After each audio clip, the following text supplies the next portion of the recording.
so we're going to call our Davidson County Board of Commissioners meeting to order. The invocation this morning will be led by Steve Shell and followed by the Pledge of Allegiance. Our most gracious Heavenly Father, we thank you for this opportunity to come together as a free people. We thank you, Father, for the many blessings that you have bestowed upon this country, us as individuals, and this great county.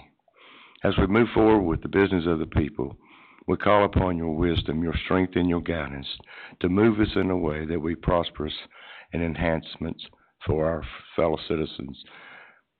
Father, we thank you for all that you do for us. For it is in his name I pray. Amen. Amen. I pledge allegiance to the flag of the United States of America and to the republic for which it stands, one nation, under God, indivisible, with liberty and justice for all. Again, I want to welcome everyone here this morning. We have one recognition here, Mr. Rob Wilson, our new 911 director. And Casey, I'll throw this to you now. Rob Wilson's here, our new hire for our 911 director. Rob's got 26 years in this business, 3 jurisdictions in Ohio and a little bit in Wake County, so we're glad to have him. He's come in and hit the ground running. He and I are already working on issues we got to finish up this Viper system over there, so he come in ready to roll. So we brought him here to introduce him to you all and everybody else. Well, we're glad to have you here with us, and you got a lot. We got a lot on your plate already, so I'm glad you hit the ground running. Yes, I'm humbled and honored to be here. I'm looking forward to all the things we've got planned in the future. All righty.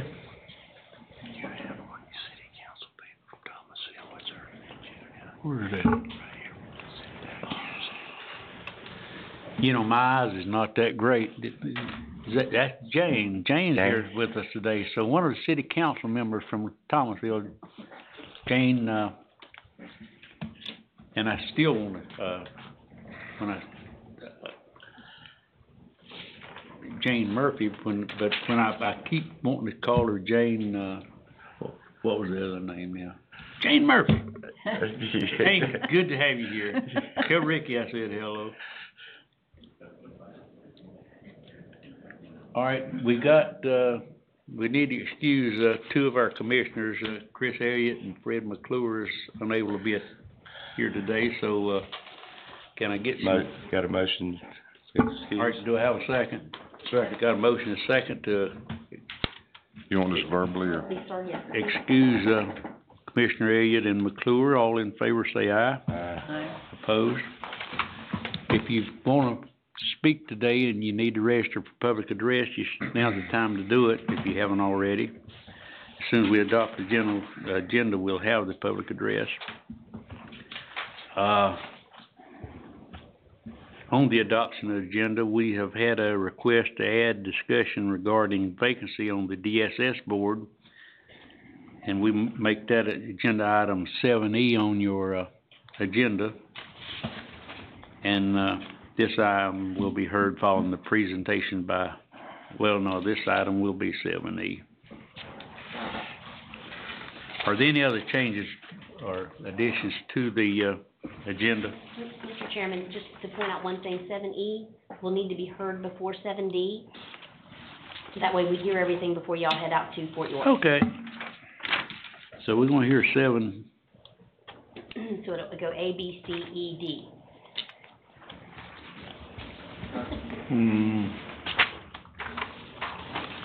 Okay.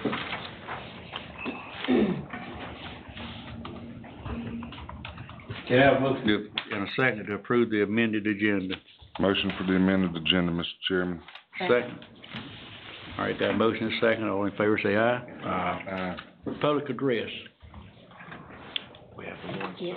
I guess we're doing all of them verbally this morning, huh? Yes, we are. We did an update to the agenda software yesterday, and I got a call right after we did it that they found a bug in the voting. Oh, So okay. they're supposed to have it fixed by Tuesday. I knew Those Russians. Marcus was on the phone in German. There's behind, still a Slavic behind, language. Behind them, heard just the chattering. All right, public address, we have Lisa Childers. Lisa? She's gonna speak to us on child safety. Good morning. I'm Lisa Childers of Lexington City Schools. I began my career in Guilford County, 3 years, and I have worked as a teacher, an interim principal, and I now serve as our outreach coordinator, and most specifically, I work as a school social worker. I work very closely with all of the agencies that serve our children and families. And I appreciate you listening to me this morning. Children are generally my audience, and that's why I'm here today. Each day when I walk into my office, and I'm in my 34th year in public education, I have my favorite quote that sits on my desk. And it's by Marion Wright Edelman, and it says, "If we don't stand for children, then we don't stand for much." And I'm here today to share with you that my passion for children is the same as yours. I know how much you care about this community, or you would not be sitting before me. I know that the people in this room are here for these children, and I know that public safety is your first priority and certainly my first priority. And I'm here today to ask that you consider, and I was not asked to do this, I'm asked that you consider providing additional funding for our Child Protective Services team. I know that just last night I was on the phone with one of the CPS workers as she was driving home from work, and I was driving home, and at 7 o'clock at night, I was pulling weeds in my flower garden, and she was going out to check on her goats and chickens while we discussed a case. We can't do it in the general day.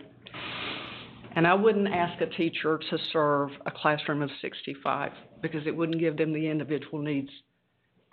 And I don't think we can do that with children's safety.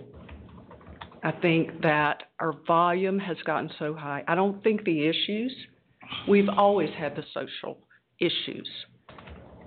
Not the same social issues, but the volume has become extraordinary. And we're stretching our people. And when we stretch our people, I worry that our children are not going to get their needs met. And it puts them at risk, despite our best efforts. So I thank you for caring about this community. I'm not from this community. I live in Davie County, but this is what I consider my home. I'm a mountain girl. I grew up in Silva. But this is where I choose to be because I care about the children and the adults in this community. And 40% of my day is spent doing home visits and advocacy.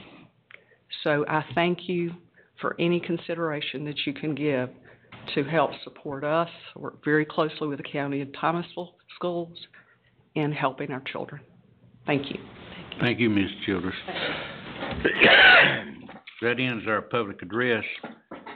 On our items of deliberation, our first one will be the presentation on Aviators Rendezvous 2019. This is another for you, Casey. Thank you, Mr. Chairman. I have with us today Tony Cross and Richard Montgomery. They have an LLC called Cross Monty Entertainment. Seems like in 2018 we had a get-together out at the airport. It's called the Aviators Rendezvous. These two gentlemen kind of organized it, was my understanding, and it had a good success rate, and they didn't even really try that hard. So they approached the airport board here recently and said, look, we actually are going to try this very hard and see if we can make this a pretty good event. They're not here for asking for anything. They're just here for kind of promoting the event. So I asked them to come by. They're actually going to stop by the city council, I think next week or the week after. Okay. So I thought they would come by and give you guys just a quick glimpse into what they're planning to do for the Aviators Rendezvous 2019. So I'll turn it over to Mr. Montgomery.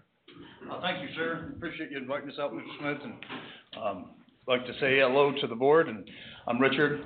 I'm Tony.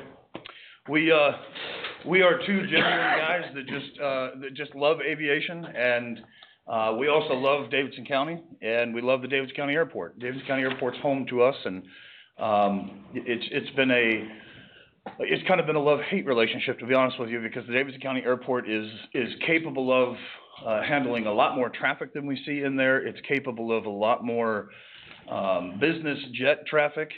And the airport is a lot better than a lot of the people in the region know that it is. A lot of people in the region don't know that it's open 7 days a week. A lot of people in the region don't know that you can get self-server, full-service gas, jet fuel. I mean, there's 2 rental car agencies at the airport, and the people don't even know that. And they don't even know that the business that I work for, Superior Aero Services, is on the field and can provide the level of service that it does. We can put a wing back on if you land and crash your airplane. We can fix it. A lot of people don't know that. So that's been our motivation since we got started in this. Tony, he can tell you about where he works, but Tony and I kind of came together and said, why don't we put this business of ours together that we can offer more services to these aircraft coming in, and we'll find a way to let them know, hey, we're here and we can do this. So that's why we had the little event last year that it was Tony's idea. And we thought maybe we'd invite, maybe 15 or 20 airplanes, and there was 500 people there. So it was definitely very successful. If you'll pay your attention to this little presentation up here, hopefully this thing will work. I'm not sure which button to click. There we go. Try to be as brief as I can. The Aviators Rendezvous 2019, it's a new event that we're going to try and turn into an annually reoccurring event to benefit the airport and to benefit Davidson County and the city of Lexington. I'll let Tony tell you a little bit briefly about our history. Yeah, so I met Richard, even though I've got my personal aircraft down at Davidson County Airport. I met him through just working with my aircraft and with everybody else on the field. I actually worked for Pat's Body Shop up in Winston-Salem, and he and I got together and wanted to kind of expand what both the companies are trying to do, and that is to add an interior base for Superior Air Service. So we actually have an interior guy at Pat's that we got together with, and we have actually started doing a lot of interior on aircraft. We're on our 3rd one with them, and it's just been an ongoing thing, and hopefully it will grow and grow and grow. So that's kind of how we got together.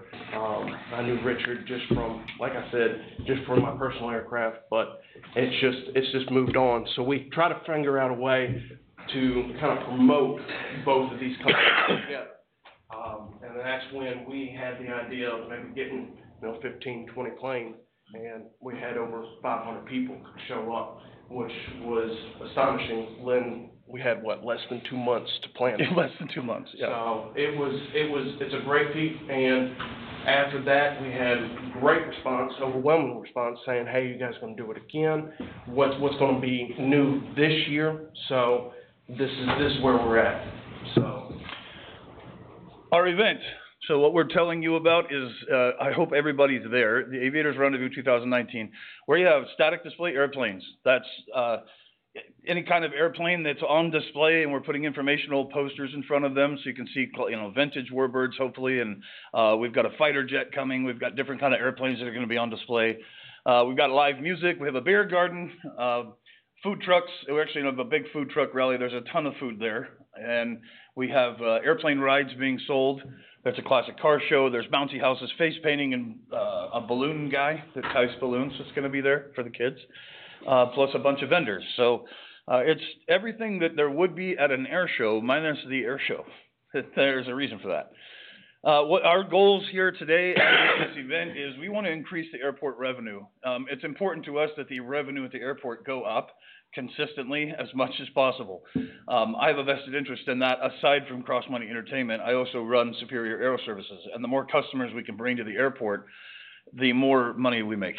So we definitely want it to be an increase in revenue, and in order to increase that revenue, we have to increase awareness of the airport.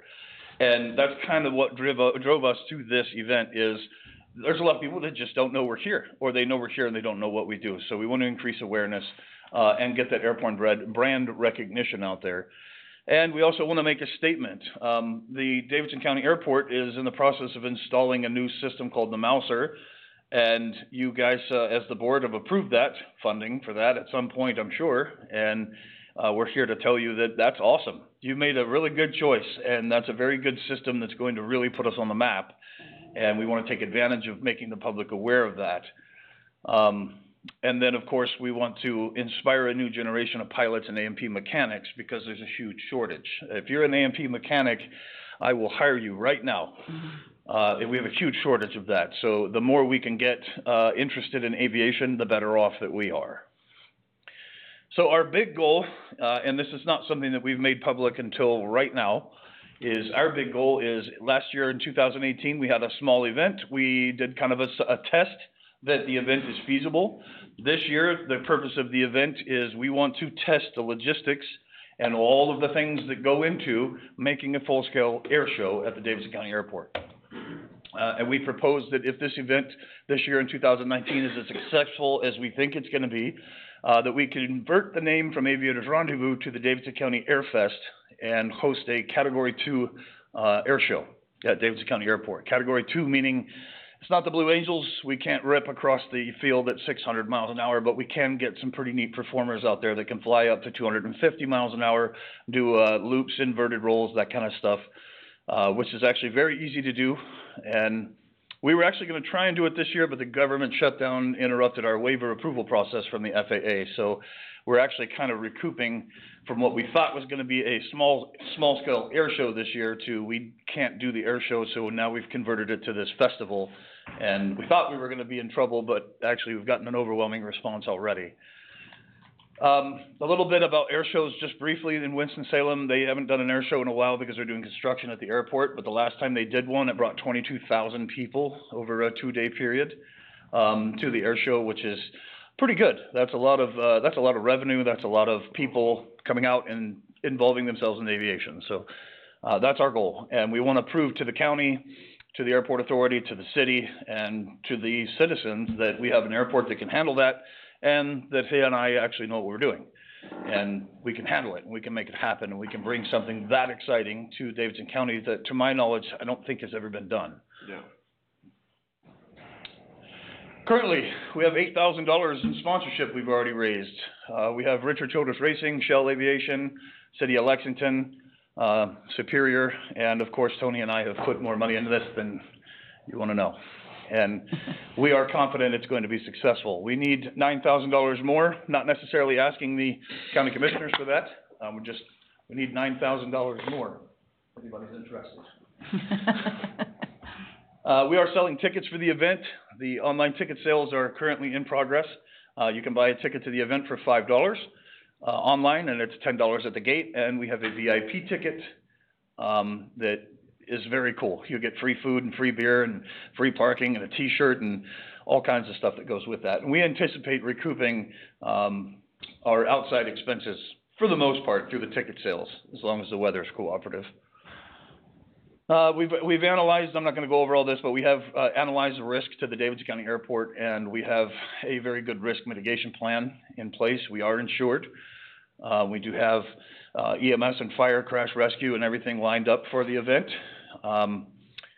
The one thing I say, and he said we weren't going to ask for anything, and I apologize, we are going to ask for something. We would like for you guys to be there.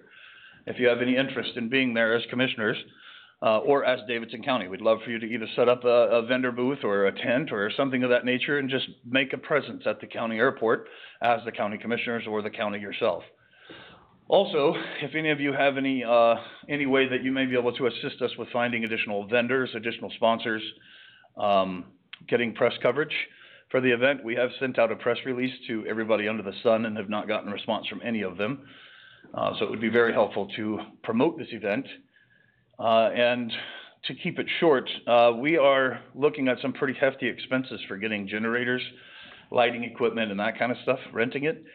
If the county is in any way able to let us borrow under contract or rent at a subsidized rate equipment from you, we could consider that a sponsorship as well, because the equipment rental just for the generators themselves is quite hefty, and we have to have that for powering all the food trucks, the vendors, and the music. So, sorry, we are asking for a little help, but that would be extremely helpful. And also security equipment, barriers, metal detectors, any of those other things, the county resources, that you would be willing to part with for 2 days. One quick question, Mr. Chairman. Are you incorporating any, emergency management, vendors or, Yes, actually. The Davidson County Rescue Squad is going to be not only providing EMS coverage for the event, but they're also setting up a booth to promote the agency, there. So, and a tiny little bit about myself. I have a background, 21 years as a critical care paramedic, and I'm still certified. So I've got an EMS background. I've got a love for emergency services.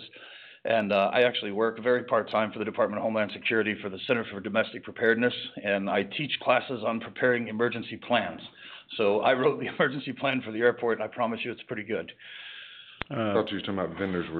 Were you talking about vendors that sell emergency equipment or just, that's an option, but, we were talking about borrowing equipment or it may be if you incorporate that, there may be some things that of course I'd have to talk with them, but that, they could help out with. We would love it. That would be great. Anything that like that would help. And our local, emergency preparedness, committee, I'll make sure they're aware of this as well. That would be amazing. They Appreciate have that. people from all over, the state that watch those very closely. The Davidson County Rescue Squad also has lights. You said you needed lights. Finally, they've been a little difficult to get in touch with, but I was able to speak with them yesterday, and we have a dialogue now. They've committed to the event, so and now that you've said that, I'll contact them again. Yeah, and they may have a generator. I can't remember, but I know they have some of the tall independent lights because they use them with the sheriff's department. Oh, excellent. what is, your sponsorship levels? You showing sponsors there? That's a great question. It should be on the back of the pamphlet that you guys handed out. It should be. Sponsor on the front of it. Sponsor on the front. Flip it over, and on the back are our sponsors. Now, of course, those are suggested sponsorship levels. If you wanted to write us a check for $100,000, we would definitely, they're suggested. At this point, anything that you're willing to either donate or help us On the back of it? achieve, definitely we accept.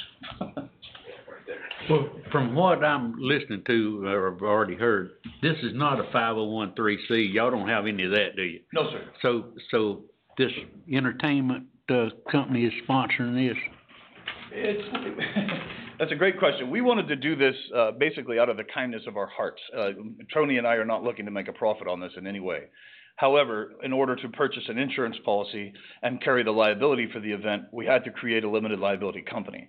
So we do have an LLC, and we made a deal with the Davidson County Airport Authority that we will not take a profit except for a steak dinner and a glass of whiskey when this is done from the profits, and then all the proceeds after that are going to go to the next year's event. And we have full transparency with the Airport Authority, and we offer transparency to the board as well for all of our finances. I know that we are a for-profit company as an LLC, but that's not our goal. Our goal is to promote the airport, bring more customers, and to get a stinking air show at the Davidson County Airport. Well, for the insurance and the liability part of it, you could have done a 501(c)(3) and still had insurance and had it bound. No, go ahead. But that way, you wouldn't have had to do taxes. You wouldn't have had to fill all that stuff out. Just letting you know for future reference. I bind that stuff. I do an insurance thing. So 501(c)(3)s and LLCs are kind of treated the same way. Sure. Well, and another thing I was looking at is, it's just little old minor things, I guess, but like a beer truck. Do you have to have a beer license or something? Good question. The beer tent is going to be stationary. It's not a truck or anything like that. We're going to have barriers around it. The alcohol must be consumed inside that barrier. The people that are putting on the beer garden are already pulling their ABC permits and licensing and everything like that. So they will have all that stuff on hand. They have to give that to us through submitting the vendor registration, which they have. They're going to send it to the county, I believe. That way everything is legal. You cannot drink, walking around on the planes or anything like that. It has to be consumed in that area. And there will be, the person that is putting it on will have two people checking IDs, putting wristbands on, and making sure nothing goes outside that area. We'll also have a law enforcement presence from Lexington Police Department there, which is required per the event application that we submitted. I've also been working very closely with Greg Hennessy from the Health Department, and he's been extremely helpful, by the way. Very, very helpful, very good guy, and he has helped us get all of the food permits and all the permitting process in place for TFEs and mobile food carts and all of that. So, again, another reason we created the LLC was to be able to enforce all of this, to make sure that everything was done correctly, which has been quite a challenge, but it is on the up and up, so to speak. Who would be the company that would be doing the, ABC? That would be probably pulled from, the county. I'll have to get with her. It's, Winston-Salem, Wine Market that is gonna be, coming out and doing that. I will get with her and find out everything on that, or I'll have to pull it up on our, website. Okay. You know, I'm a big aviation fan myself, but, you know, I do have a question on behalf of the county. Chuck, what do we need as far as insurance and liability, when it comes to something? I think we're probably gonna be wanting to talk with our liability carrier about that and, get a better understanding of what exposure we have. This is something new to us. This has been for what, of course, we're happy to subject ourselves to whatever you need. We have been in dialogue with and had multiple meetings with the airport authority, who expressed the liability requirements and insurance requirements, which drove us to purchasing the policy that we already have. Like I say, I'm not trying to be a spoiler, but No. got a job on this Spoil it side. now while we have 30 days Right. to, Got a job react. on this side to do to make sure, you know, our citizens are not liable for anything that may happen or.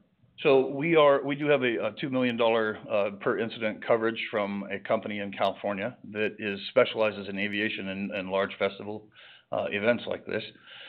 They've underwritten, several aspects of it, and we've actually gone through quite an exhaustive checklist of, risk analysis of what would happen, and we've made sure that each aspect of that is covered, whether it's covered by the policy through Fly High Lexington, which is the fixed base operator of the airport, and their aircraft movement policy, all the way through, everything that comes with the vendors and the tents and the food and all that. So, as far as I know, we do have good coverage on every aspect, including nuclear fallout, which is. I think the bottom line though is, Chuck, it'd have to, be approved by our carrier, correct? That's what I would recommend, yes. Right.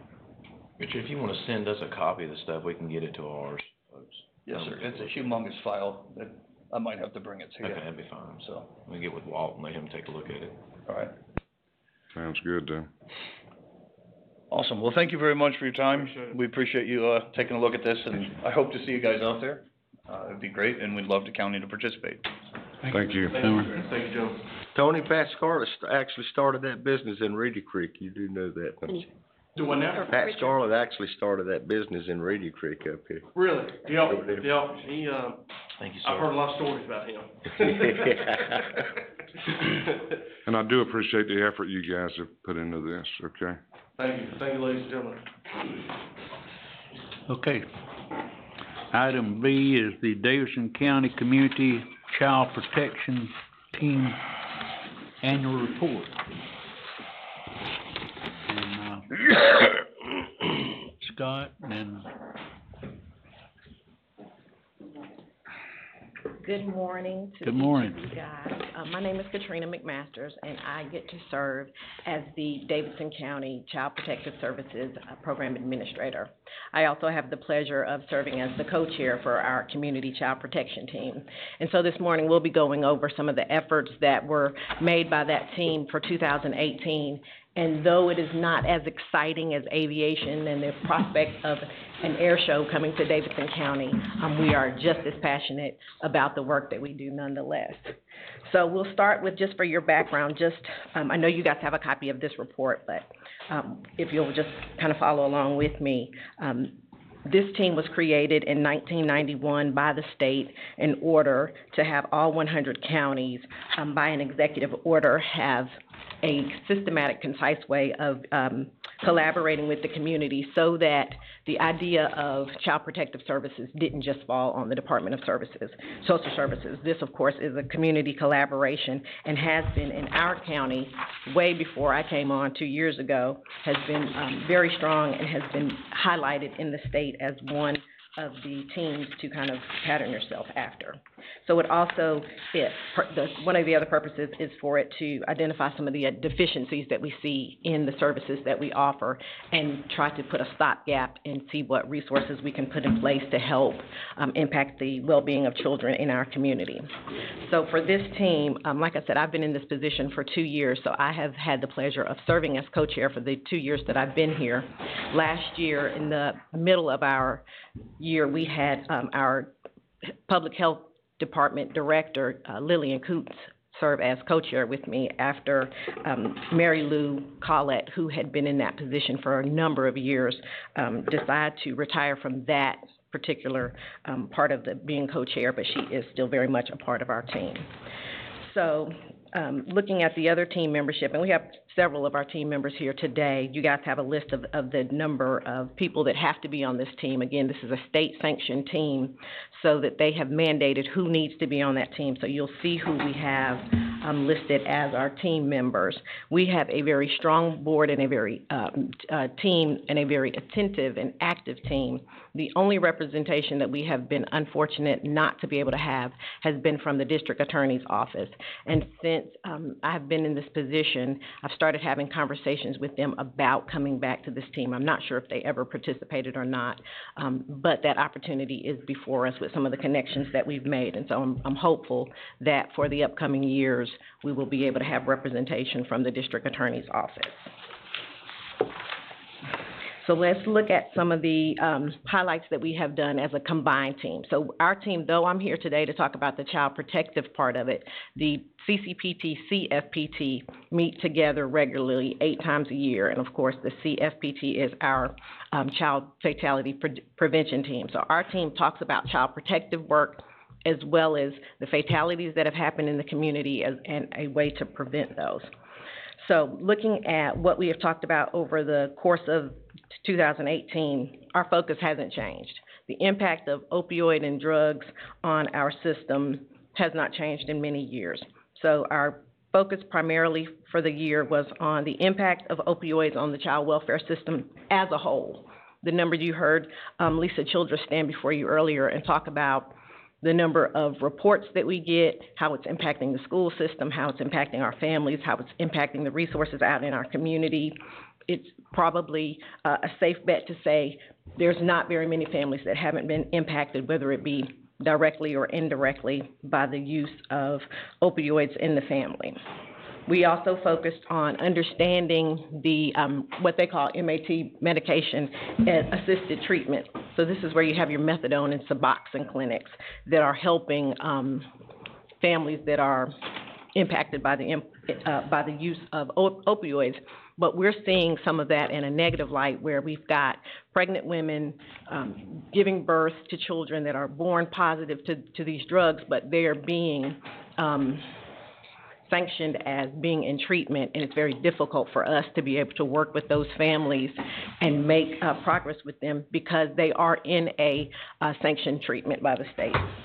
We also talked about safe sleep practices. That has been on our agenda and on our radar for several years now.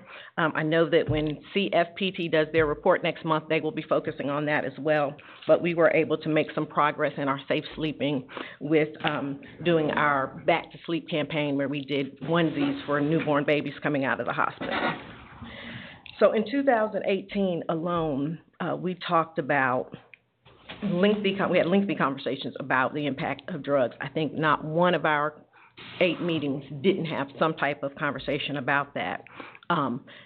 Parental drug use continues to be the #1 report that comes into the department every year. We see increase in it, and what we're seeing is the increase in creativity. We're seeing the increase in polydrug use, where a mother or a user may have several drugs that they're using, and some of these combinations are lethal. And I don't believe that parents, mothers especially, realize the lethality of what they have subjected themselves to, as well as their children. We continue to be involved with any initiative that we can be exposed to help get the word out, make awareness our priority. We work with VC SPAN still. We're still a part of the Clerk of Courts group that they started on the Commission for Opiate Use. We continue to be represented on different task forces in the community. We work with Dragonfly House annually to put on this month is Child Abuse Awareness Month, so you'll see the pinwheels that are outside in the, I don't know, I think they're in both parking lots, but primarily here in the back, that we're trying to get the awareness out for child abuse and the impact that it's, again, having on families. For 2018, probably more than I've seen since I've been here, the number of fatalities also went up. So we had 8 fatalities that were reported to the department. That's not just fatalities in the community for children, that's just what was reported to the agency. And 5 of those, we know it's a direct correlation from the use of substances that these families are experiencing with. We started tracking substance-affected babies in 2017. And since that time, we had 103 reports total. And where you're going to see on your report, it said 24. Last night, we completed our March report. We had 11 babies, so that's up to 35 for just 2019 already. So we are leaps and bounds ahead of where we were for 2017 and 18. We had 103. We're already at 35 for 2019. So that math adds up pretty quickly that we are growing exponentially. We again are tracking the mothers that are getting that medicated assistance treatment, and those mothers actually, we are having a hard time with providing services for those mothers, because when those babies are born positive and the mother is telling us they're in a methadone program or a Suboxone program, it's not a CPS report. It's not. That's considered treatment. That's considered the mother is doing what they're supposed to do for the baby. There's not a systematic way for us to determine that those programs are effective. So again, we're putting our children, our families, our community at risk. So let's take a deeper dive into substance abuse and how that's impacting our families. Again, though that's not the only cause of reports that come into the agency, it's been our primary focus because it covers about 80 to 90% of all the reports that come in. Domestic violence, mental health, physical, sexual abuse are still highly ranked causes of child abuse reports, but it doesn't compare nearly to the number of kids that we're seeing that have substance use and abuse disorders in their family. So the entire child-serving community continues to be crippled by substance abuse. I can't say the word substance abuse enough in this conversation because that's what we're seeing. And we're recognizing we don't have a good way to provide those services for those families. When I say crippled, I mean crippled. We get these reports and we keep cases open longer and longer, and the complexities of the families and what they're dealing with grow and grow on a system that's already taxed, and our social workers are at their wits' ends about what to do with it. We see DSS having to keep the cases open. We're putting strains on our own families. We're continuing to have questions about what can we provide for them, what's effective, what services are available. And in Davidson County alone, we're having to farm some of that out. We have a few methadone clinics here in the area, but again, they're not, there's not a systematic way for us to determine their effectiveness. We have had many conversations with some of those providers. We've asked them to come into our meetings and tell us about their services. They tell us that they have medical doctors on staff. They tell us that their programs require that there be a therapy component to what they do. We just don't see the evidence of it. And then on top of that, we have a hard time with HIPAA being able to get some of those reports and get some of that information to prove what's happening with the family. I got a question, Mr. Chairman. What is the answer to that? I mean, what is the answer? We have in our child protective meetings, in the community meetings, we have been talking about having, so one of the things that this group gets to do is make recommendations to the state.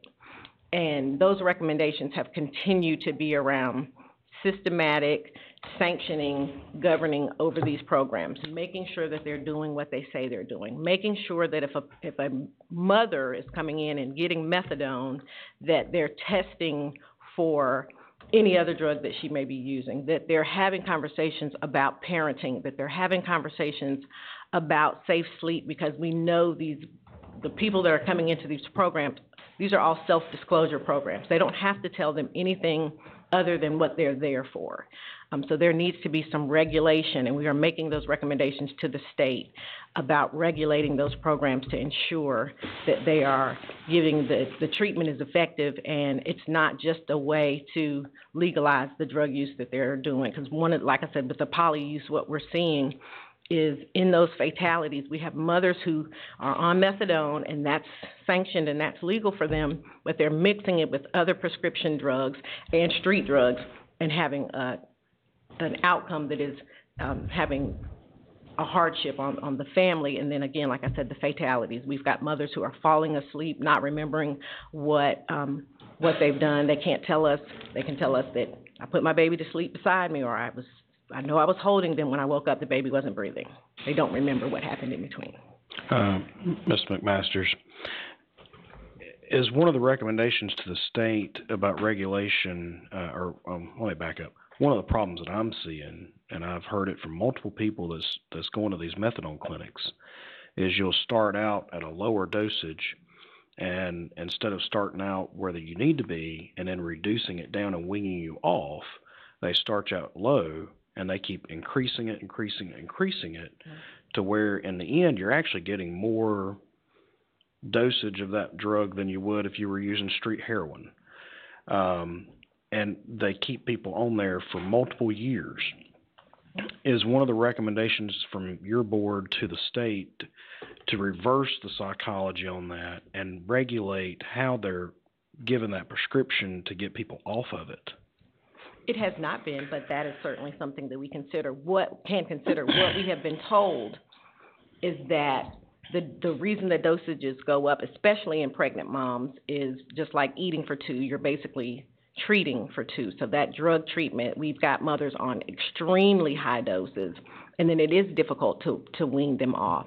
It's difficult to determine if they come in saying this is how much I need or this is how much heroin I was using on the streets. In order to regulate them, what these treatment programs are telling us is that's the only way to keep them stable until they can start to wean off. But they're also telling us that the weaning off process is also self-reported. That person has to ask to come off and come down in their in the doses. So that's definitely something that we have not considered as a recommendation about coming up with better ways to wean them off.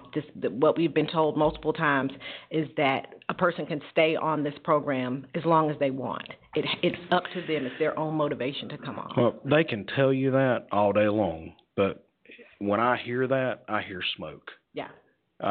Because I know people that have been on it for maybe a year or two, and they're, do you need more? Do you need more? Do you need more? Well, you're talking to addicts. Of course they're going to say they want more. So I hear that and I hear smoke.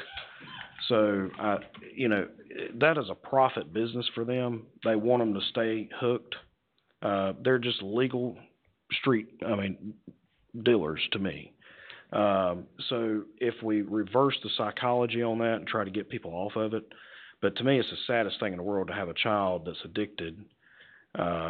Same with abuse or I don't even want to get on that. But that's something I think we should probably look at, is trying to get that reversed. And I think they should be part of y'all's groups and trying to work with you on that. But anyway. And again, I know it has not been necessarily brought up in our conversations, but that is definitely something that we can consider.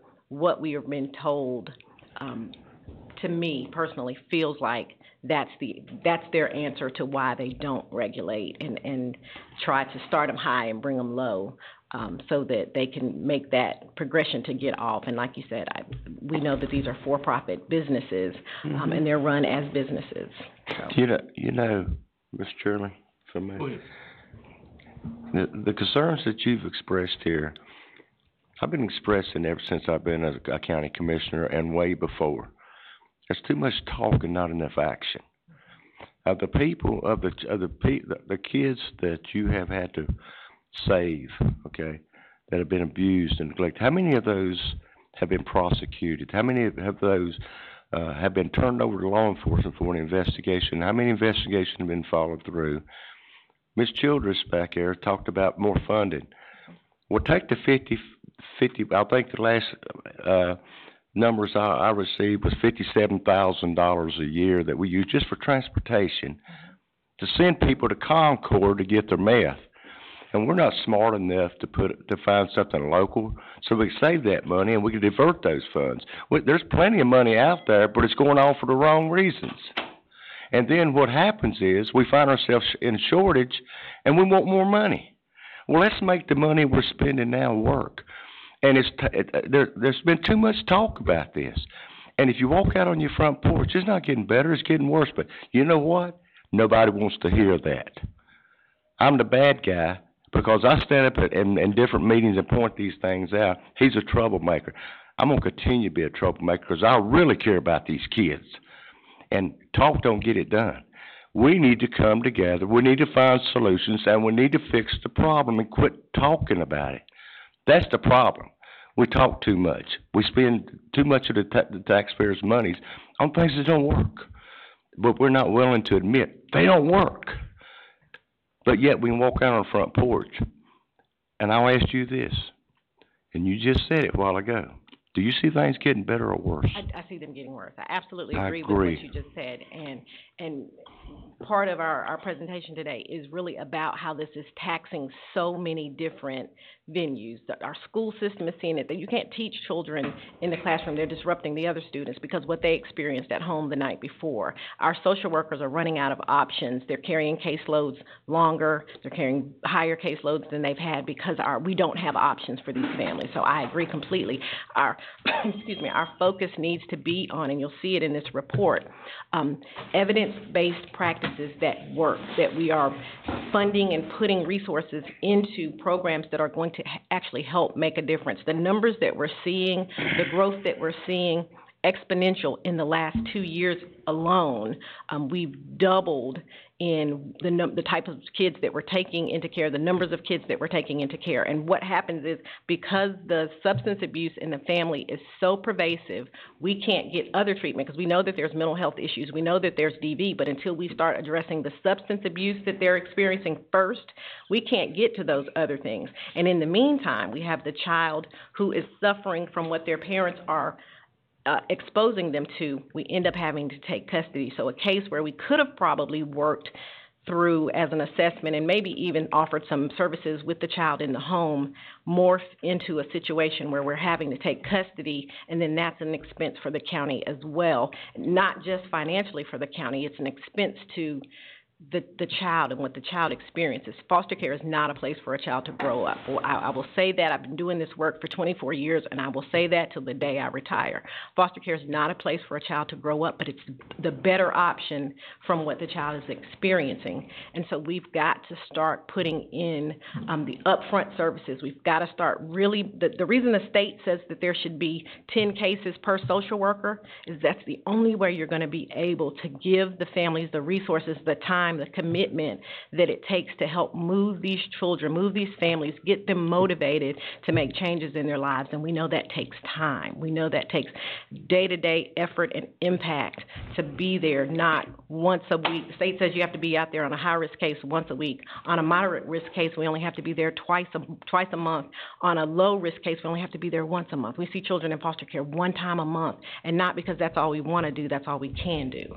So until we're able to impact the cases to the extent that we need to make those changes, we're going to continue to have these conversations. We're going to continue to have these same reports. And where my 80 to 90% cases involving substance abuse, that's only going to rise 10 years from now. And your hands you're handcuffed. just like this board is, just like our legislators are. And the biggest culprit out there is we need a readdress of the HIPAA laws, because that keeps us from getting the statistics that we need to make good decisions. And we somehow know we need to collectively come together and let's start putting pressure on our federal regulator to do something about that, because you can't get the stats you need. We can't get it. The legislators can't get it, and we need those stats in order to appropriate effectively. And the stats that we are collecting, I think, is the step in the right direction. Like we have started, especially in the recent years, really looking at the number. Someone asked a question about even prosecution of families that commit these heinous acts against their children because of substance use. And yes, the being on methadone treatment says that I can't necessarily have a CPS report against you because your baby was born positive. But it doesn't mean that if there are other things that are going on, I can't address those, and we do. We make law enforcement referrals for all of our cases where we've got a child that has been severely abused or neglected. Those cases do go to law enforcement, and I know that they are very passionate, as we are, about prosecuting those. It's a fine line. It's a fine line to be able to prove that there was intent, which is the difficult thing for even us to prove, that it was intent behind the child abuse. But we do see that we are making strides, and I think we have to continue to be able to make those strides, and we are continuing to track that information. We are continuing to get the drug test on families. We put a lot of money into making sure that we're able to drug test parents and determine what they are actually taking so that we can impact those types of things. We have a commitment and a relationship with law enforcement to come and talk to us about what are the current street drugs that we're seeing, because they're changing. Again, we're seeing even where marijuana use 5 years ago was not as big of a deal, marijuana use now laced with fentanyl becomes lethal. We have an issue that we can't just accept it for marijuana positive babies. What else was that parent using, and how is that going to affect long term these children? I appreciate you coming forward and stating some things a lot of people are afraid to mention out in public. And that's what we got to do, and I appreciate that. Thank you. You said something right there. Actually, in December of this past year, my own children was in Walmart. A friend from another school walked up with her younger sister. The two girls had met someone else at another part of Walmart and had hit a vape with supposedly marijuana in it. And it was actually had fentanyl and something else in it. And the young girl overdosed, and it took, I think it was 2 or 3 hits of, Narcan, thank you, to revive her. And then the older one started having reactions. So you're absolutely correct. And now it's into the vape stuff. It's the fentanyl. It's everything. And I know your hands are tied. I know that federal and state regulations, and then you've got different government agencies. You've got the sheriff's department, the school system.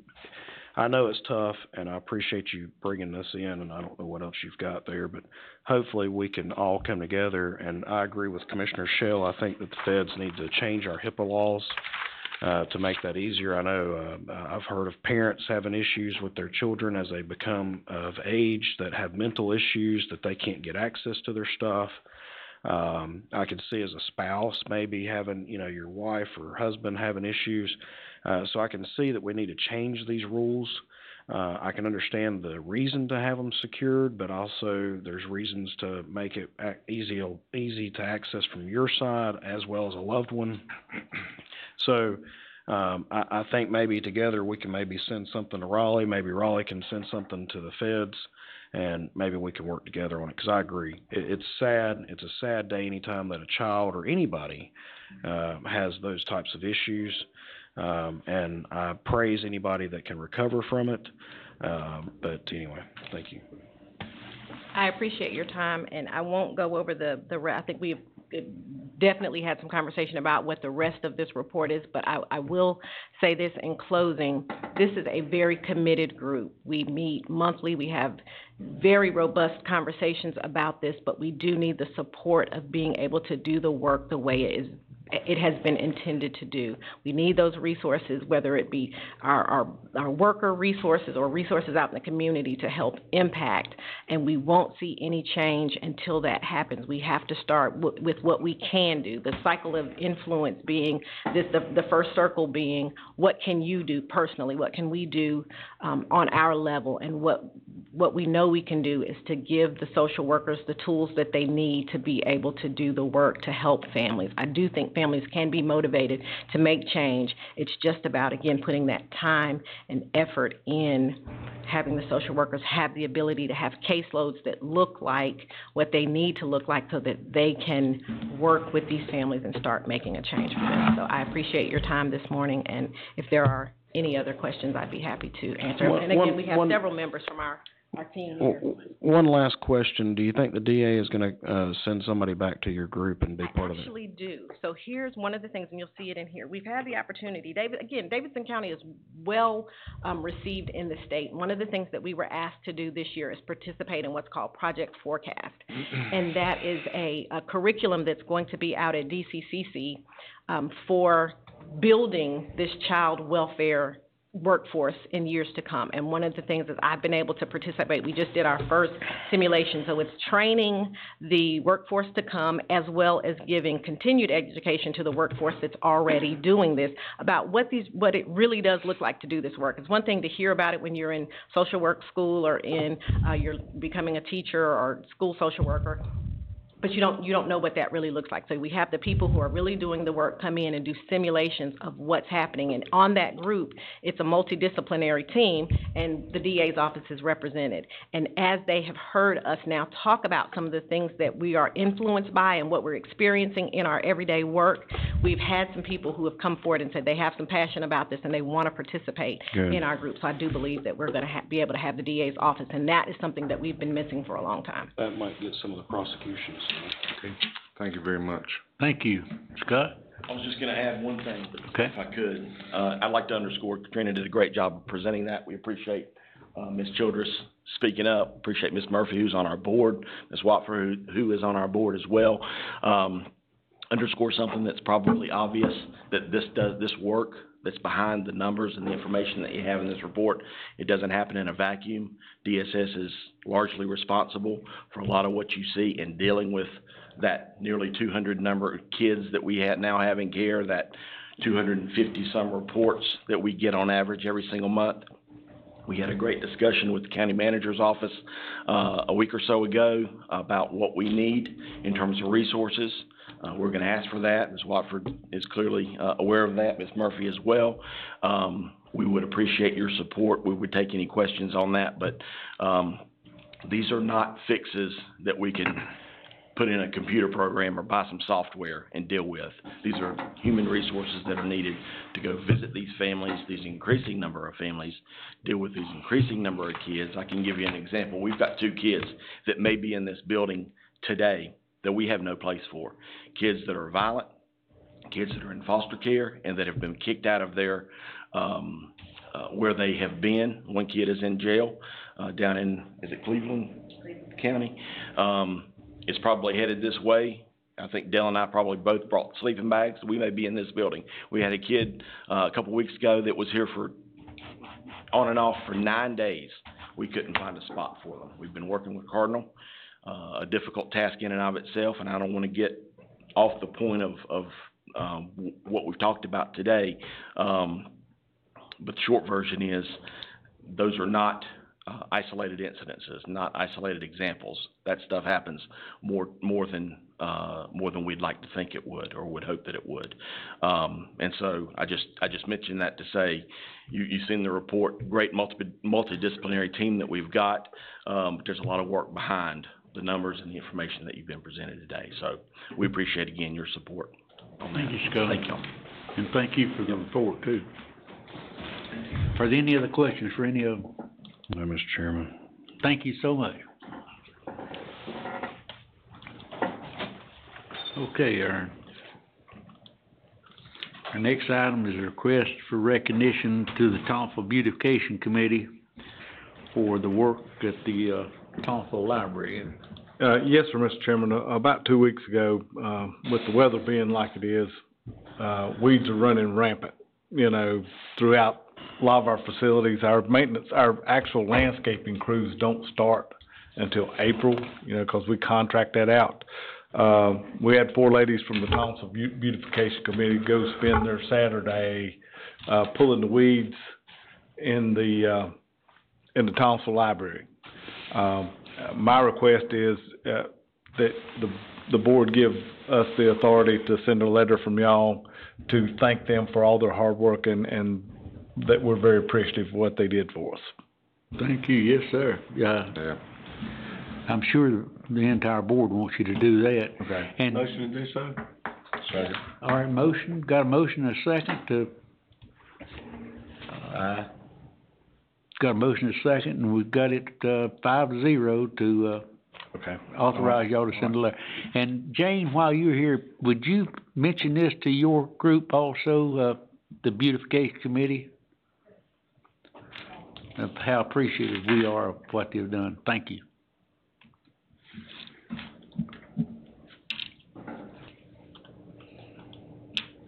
Okay, the next item would be, now we're down to this, item E, discussion regarding the vacancy on the DSS board.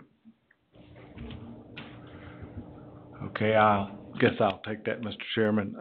You probably last week, with, Representative Jarvis is the Right. current person on the board. The meetings are usually on Tuesday at 4:15, and he's usually in Raleigh. He cannot make the meetings anymore, so he has chosen to resign his spot. That will be, the term will last through June of this year. We just want to bring that to the board's attention.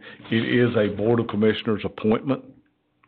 And so we want to bring that to your attention so that you guys can have time to maybe come up with a name to replace Representative Jarvis on that board. We're not asking for any action today, but just to bring that to your attention. Okay, are there any, I would like to say something in regards to this, okay? okay. Sure, come on up. Bottom line is this, gentlemen and Ms. Watford. We, as a department, want you commissioners to know what's going on with our department. You hear about this on the Child Protective Team report. We want you to know about it all the time. I know I've talked to you recently, some of you, just as conversations come up. I'm not gonna bother you with it, but I do talk to you when I think there's a need. I think we need another commissioner on our board. Thank you. Okay. Is there any other comments from the board? Mr. Jarvis's position ends in June, so he's resigned, so whatever we do would be the remainder of his position, his term, I meant. And then we'd pick somebody in June for was it a 2-year term or 1 year? 3 years, sir. 3 years. Mr. Chairman, who's on the board now as a commissioner? I know Ms. Watford. That's it. That's it? Yeah. Representative Jarvis was as a commissioner and stayed on afterwards. Mr. Chairman, I wouldn't mind serving until June. And Well, you know, June's what we need to talk about, who we're gonna put in June, because I was planning on doing it in June myself. Oh, okay. All right. If that's okay with everybody. How many people's on that board? It's 5 people. 5? Mm-hmm. 2 are appointed by the state, 2 are appointed by you, and the 5th person is appointed by the 4 people on the board. Where do they meet, once a month? Yes, sir. Yeah, they meet once a month. I think it's at 4:15 before our second Tuesday meeting. Second. 4 o'clock. You make the other one.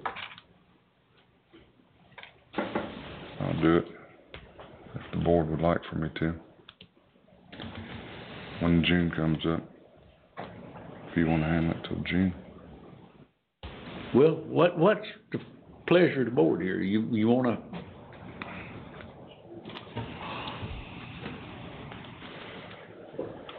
We got one that, well, we got 2 that, well, actually, we got 3. Got me, Mr. Chairman. well, I'm just gonna fill in for 3 months or whatever what it was, but, I mean,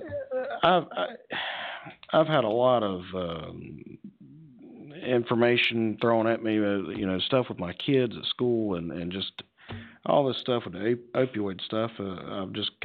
I never had a knack for it, but I've just got a drawing desire to work on it. But it's whatever the pleasure of the board is. If Commissioner Yates wants to do it, or I'm open. I think Commissioner Shell would make a great one also.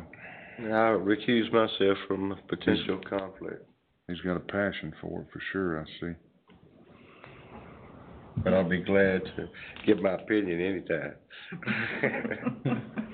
Yeah. I do too, so, Well, like I say, the purpose was not to appoint today. Right. So, I mean, if you wanna bring it back like on the ninth agenda is not very heavy. That'll give you between now and next Tuesday to kind of discuss, and then the full board will be here. Commissioner McClure, Commissioner Elliott will be there, and y'all can make a decision then if you'd like. Yeah, that works. that makes more sense. Yeah, that works. Good with that.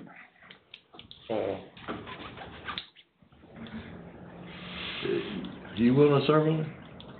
I'm willing, yeah. Mr. Chairman, I don't know if it's appropriate time or not, but I have no problem nominating Todd. Do you want the 3 months and the 3 years, or do you want the remainder of this and? Well, we'd have to It'll be back on for the reappointment in June. so whoever we pick would have to be up for Reappointed in reappointment. June, yes. Okay. I mean, I'd be good with it from between now and June. I mean, it gives me some time to learn. Okay, In the process. got a motion, do I have a second to appoint, Todd in?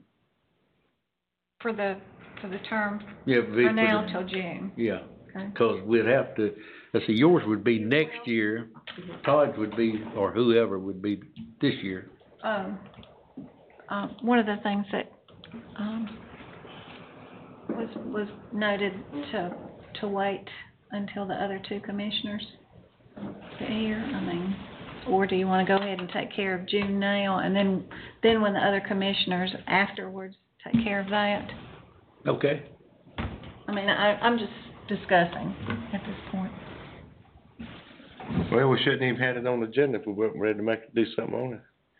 Well, the purpose was not to vote today. Like I say, the purpose was to notify you so that you could take a vote at a later date. That was not my intention. Okay. I thought we was ready to get the 3 months over with, then we can worry about June when June gets here. Let's get the 3 months over with, I don't really want it anyway. Dale just said he needs another commissioner down there. Do I have a second to his motion? I'll second it. All in favor of Todd for the remainder of this term, let be known by saying aye. Aye. Aye. Opposed? You got it for the 3 months then. Appreciate it. So Todd's our representative till June, and then we'll have another election. And no offense, Dale or Karen, this may give me time to see whether I really like it or not, you know? Something. Our next, This is an outstanding opportunity for you to understand what goes on in our department, and that's exactly what you're doing. Thank you. our next item on the agenda is, we're gonna tour of the Yadkin River Park. So we need to go into recess? No, we've taken that one off. Okay. They were unable to get dogs here today, so she's gonna let me know when she can come back. We thought that the presentation would be a whole lot more effective if they had Taking dogs what here off? with us. The saving grace, but it's still on their sheet. No, yeah, but That's right, it got marked off. Okay. They'll come back Okay. and discuss it. Thanks for correcting me. Is everyone going out to Fort York? Okay, good. I was gonna, if we weren't and we didn't have a quorum, we could go ahead and adjourn here, but we'll adjourn out there. So we're gonna go to Fort York for, The tour? the tour, and then, that'll be the last item on the agenda today, so, Fort York. What is this, a recess? Yeah, Just when we get there, and then we'll adjourn field after trip. y'all have finished. What, how long do y'all think this will take? Thomas? How long do you think it'll take? Hour? who's driving? Connor? I got another meeting at what time? 10:30? Yeah. So, Or you'll just drive yourself in? yeah, If probably. that's the case, we may not have a quorum when it comes time to adjourn. We ought to be through by 10:30. No, he's headed that way. We need to make sure we adjourn before we We need lose to make sure quorum. we adjourn before we lose a quorum.